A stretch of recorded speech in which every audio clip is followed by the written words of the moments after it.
Watching Israeli News Live. Wanted to kind of give you guys a little bit of an update as we are watching the events that are really intensifying around Syria. We have just seen where a warning had came out to air traffic in the eastern Mediterranean area for the next 72 hours because of a possible launch of Tomahawk missiles. So therefore, they have been warned to stay clear of this area.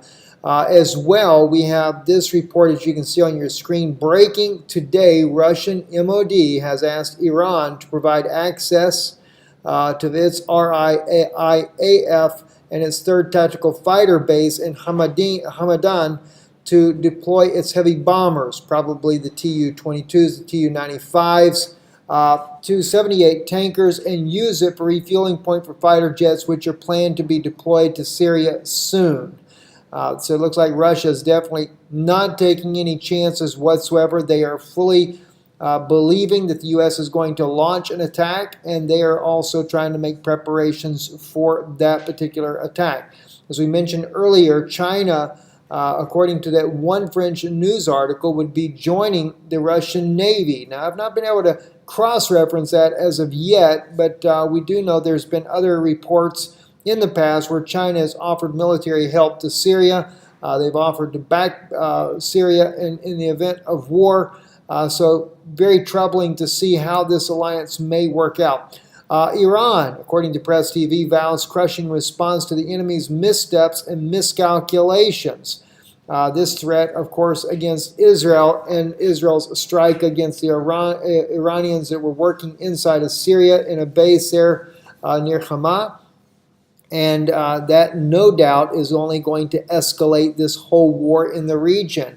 And Israel also, Prime Minister Netanyahu, in an exchange of warring words with Iran, is definitely not helping the situation none, and no doubt is only going to escalate this war with Syria, no doubt a launching pad for a war with Iran.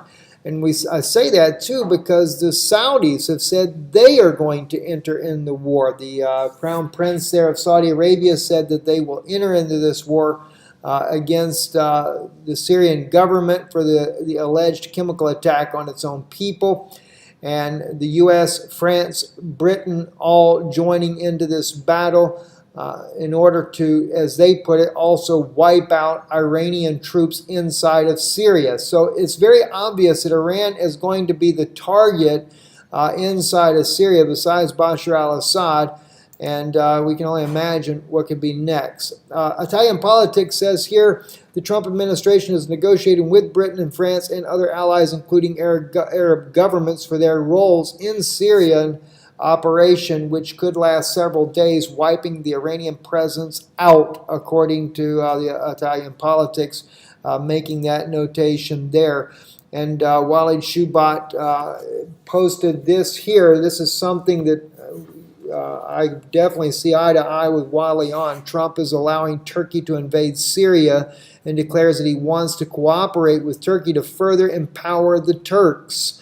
I have stated from the very beginning that this coup that happened in Turkey was all fabricated, no doubt to help cover up the rat line that the Turkish government was working, Prime Minister Erdogan at the time, Prime Minister not President, working with the CIA to bring the sarin gas and ISIS militants through his country into Syria to wage this war against the Syrian government. Very troubling indeed. And of course, Michael D., he shared a very interesting post here. And let me just kind of blow this up for you guys. This is near Novograd. This happened yesterday. Novograd, by the way, is not far from the Estonia border. This huge convoy of military equipment.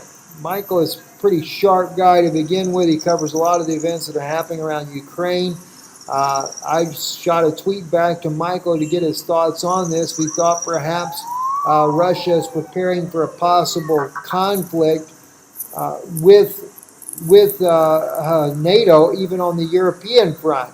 Well, as he responded back to me there, he says here, any eventualities. So it's pretty obvious that Russia is not taking a chance whatsoever, and this war could come on a multiple front. We also know that Turkey has been threatening Greece for quite a while now. For the last couple of weeks, tensions have been rising with Turkey and Greece.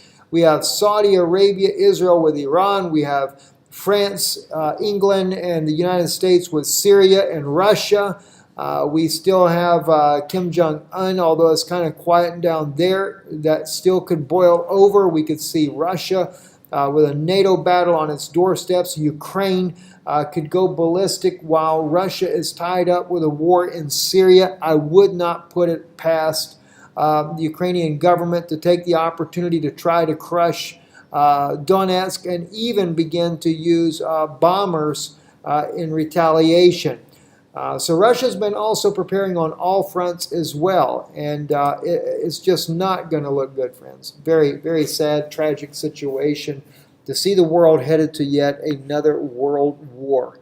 I'm Stephen Benoon. We'll be watching these things closely. We'll be up pretty late tonight just to see if anything is happening that we can report, get right on the ball for you to let you know as soon as we see something taking place, and then on in the next couple of days here in the event that the U.S. does not strike today.